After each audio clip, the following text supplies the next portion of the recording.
Hello everyone. तो हम लोग आज सीखेंगे एक नया चैप्टर जिसका नाम है अरिथमेटिक प्रोग्रेशन। हम लोग सिंपल में इसे क्या कहते हैं, एपी कहते हैं। तो ये चैप्टर बहुत ईजी है, हम लोग एकदम आराम से बेसिक से सीखेंगे। तो अरिथमेटिक प्रोग्रेशन क्या होता है उससे पहले हम लोग कुछ टर्म्स यहाँ पे सीखेंगे जो आपके चैप्टर में बहुत सारे ये टर्म्स यूज होगा और ये इंपॉर्टेंट है, समझना आपको ज़रूरी है। ठीक है, तो फर्स्ट में क्या है, सीक्वेंस। सीक्वेंस क्या होता है, हमने पहले लिख रखा है इसको, a list of number arrange in a definite order according to some logical rule. बोल रहा है सीक्वेंस क्या है कि लिस्ट ऑफ नंबर है जो एक डिफिनिट ऑर्डर में है और लॉजिकल रूल के साथ है। फॉर एग्जांपल्स कि अगर ये 2, 4, 6, 8, 10, 12, तो आपको समझ में आ रहा होगा कि ये जो है इवन नंबर्स का सीक्वेंस है। तो एक डिफिनिट पैटर्न में है, एक पैटर्न है ना, 2 के बाद 4, 6, 8 आ रहा है और लॉजिकल रूल समझ में आ रहा है कि इसके बाद 14 होगा, 16 होगा, 18 होगा। तो ये सीक्वेंस है। सिंपल बात है कि लिस्ट ऑफ नंबर होता है जो एक डिफिनिट ऑर्डर में होता है according to some logical rule. उसी तरह से यहाँ पे प्राइम नंबर पता है क्या होता है, 2, 3, 7, 9 के बाद 11, 11 के बाद 13, 17, उसके बाद 19 हो जाएगा। इस तरह से चलते रहेगा। और भी हम लोग ले सकते हैं ऑड नंबर का 1, 3, 5, 7, 9, 11। अब इसको हम यहाँ पे रोक दिए, ठीक है, ये आगे नहीं जा रहा, बट ये ऐसे है ना, वो आगे जा रहा है। ठीक है, तो सीक्वेंस समझ में आ गया कि डिफिनिट ऑर्डर में होता है और कुछ लॉजिकल रूल होता है कि हम लोग कह सकते हैं कि इसके बाद 11 के बाद 13 आएगा, ये हमको पता है, ये लॉजिकल है।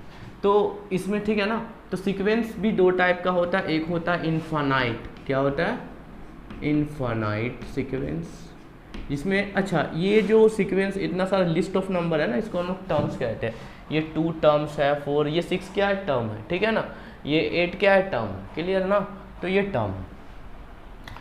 तो जब नंबर ऑफ टर्म्स हमें मालूम नहीं हो, वो आगे चलते रहे, तो उसे हम लोग क्या कहते हैं, इनफाइनाइट कहते हैं। और जिसमें हमारा लास्ट टर्म यहाँ पे देखो 11 है और इसके पास रुक गया, तो इसे हम लोग क्या कहें कि ये फाइनाइट सीक्वेंस है। इनफाइनाइट और फाइनाइट सीक्वेंस का मतलब हो रहा है कि उसका लास्ट टर्म हमें मालूम हो कि इसका बाद है ना, अब ये ख़त्म हो गया, तो ये फाइनाइट हो गया। क्लियर है। सीरीज क्या होता है, सम ऑफ इस terms of sequence is called series. एकदम सिंपल सा बात है कि जब सीक्वेंस में हम लोग उसका टर्म्स को सम में लिख रहे हैं, देखो 2 + 4 + 6 + 8 + 10 + डॉट हो रहा, 2 + 3 + 5 + 7 + 11, ये जा रहा है।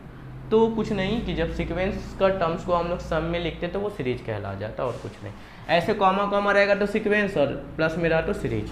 प्रोग्रेशन बहुत इंपॉर्टेंट है, कन्फ्यूजन होता है क्योंकि इसी के बाद हम लोग अरिथमेटिक प्रोग्रेशन ए भी समझेंगे, तो ये समझना इंपॉर्टेंट है।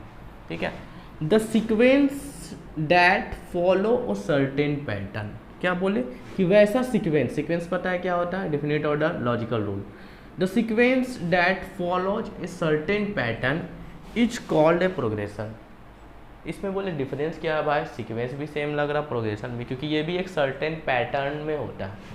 तो डिफरेंस क्या अभी हम लोग समझेंगे। एग्जांपल्स देखते हैं, 1, 4, 9, 25, 36, 40, ये क्या हो रहा, परफेक्ट स्क्वायर। पता है ना परफेक्ट स्क्वायर क्या होता है, ठीक है। तो ये हमारा प्रोग्रेशन है और क्या डिफरेंस है अभी हम बताएंगे। एक दूसरा एग्जांपल्स ले लेते हैं, 1 और 1 के बाद 8 ले लेते हैं, फिर 27 ले लेते हैं, 64 ले सकते हैं, 125। तो ये क्यूब का हो गया, ठीक है। तो ये परफेक्ट स्क्वायर हो गया, ये परफेक्ट क्यूब हो गया। तो अब इसका डिफरेंस क्या बता पाओगे, कैसे बता पाओगे, इसका एनेट टर्म्स बन रहा है। क्या बन रहा है, अगर हम लोग ले ले एनेट टर्म्स का बात यहाँ पे, तो वो हो जाएगा n का स्क्वायर। क्या हो जाएगा, n का स्क्वायर। अगर यहाँ पे हम 1 का स्क्वायर रखेंगे तो 1 हो जाएगा, 2 का स्क्वायर रखेंगे तो 4 हो जाएगा, 3 का स्क्वायर रखेंगे तो 9 हो जाएगा। तो उसी तरह से अगर 15वां टर्म्स का बात करें तो यहाँ पे 15 का वैल्यू रखेंगे 15, तो वो आ जाएगा। तो इसमें हम लोग एनेट टर्म्स फाइंड आउट कर सकते हैं। उसी तरह से यहाँ पे परफेक्ट क्यूब का बात करें तो एनेट टर्म्स जो इसका हो जाएगा वो क्यूब हो जाएगा। तो 1 का क्यूब 1, फिर 2 का क्यूब कितना हो जाएगा, 8 हो जाएगा, फिर 3 का क्यूब कितना हो जाएगा, तो वो 27 हो जाएगा। तो इसमें एनेट टर्म्स का फॉर्मूला बन रहा है हमारे पास कि n का क्यूब, n का स्क्वायर, बट इसमें नहीं बनता। ठीक है, तो ये क्या हो गया, प्रोग्रेशन हो गया। अभी जैसे कि यहाँ पे 2, 3, 7, 9, इसमें तो बन जाएगा बट इसमें नहीं बनेगा। ठीक है, तो प्रोग्रेशन भी सीक्वेंस होता है, बट इसमें क्या होता है कि इसका एनेट टर्म्स बनता है और कुछ नहीं। क्लियर है ना? तो यही है डिफरेंस बिटवीन द प्रोग्रेशन और सीक्वेंस। अब हम लोग आते हैं जो मेन चैप्टर हम लोग को पढ़ना है, that is AP, that is तो डोज प्रोग्रेशन। वैसा प्रोग्रेशन क्या होता है? एक पैटर्न में होता है। डोज प्रोग्रेशन जिसमें the difference between two consecutive term, क्या बोले? To consecutive terms is constant.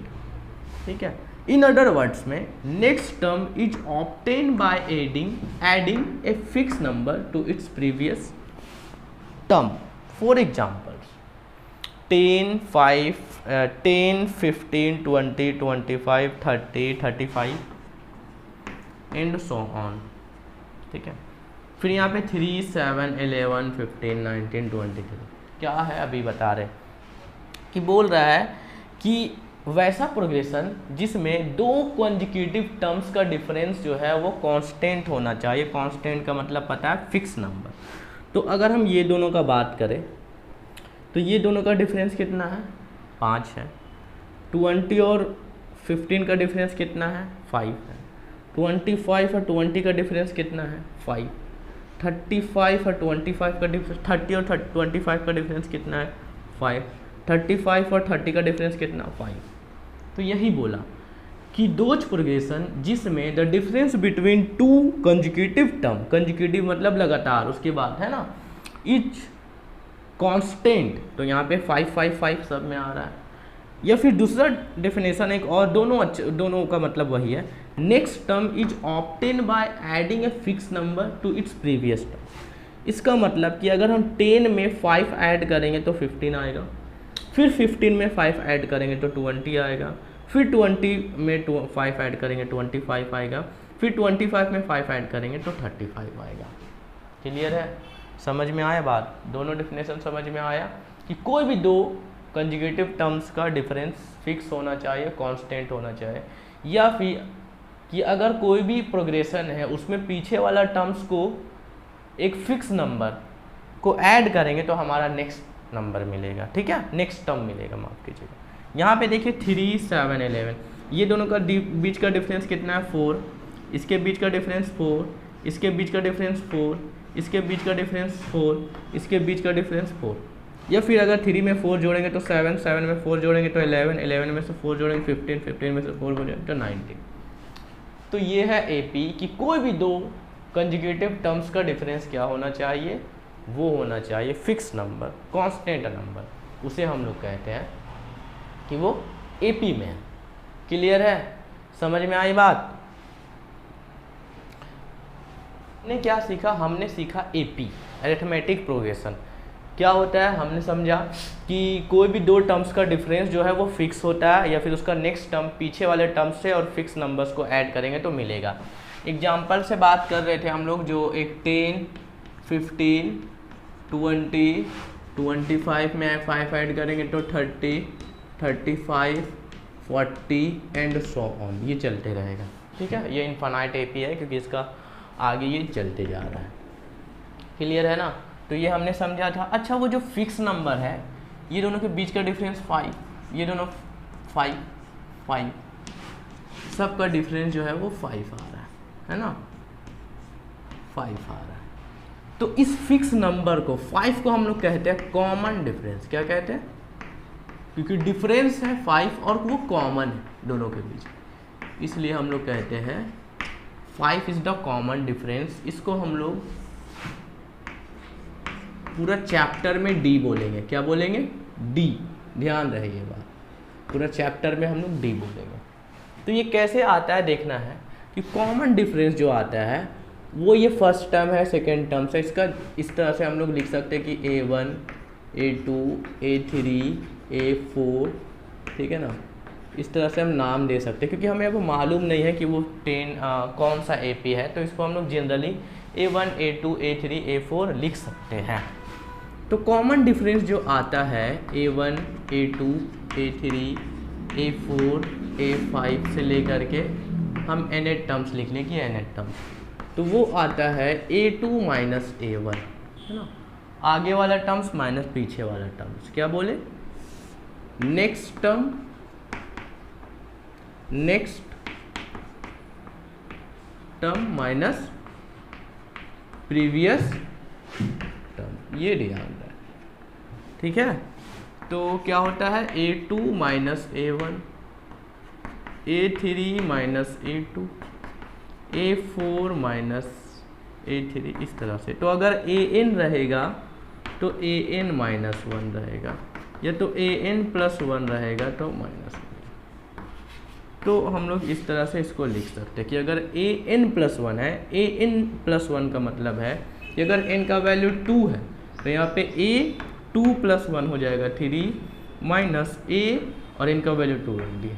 तो सिंपल बात है कि next term minus previous terms, ये हमारा कॉमन डिफरेंस होता है।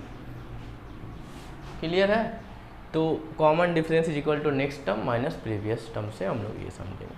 अब हम लोग एक्सरसाइज करेंगे और उसके बाद हम लोग इसका जनरल जो फॉर्म होता है एपी का वो सीखते हैं।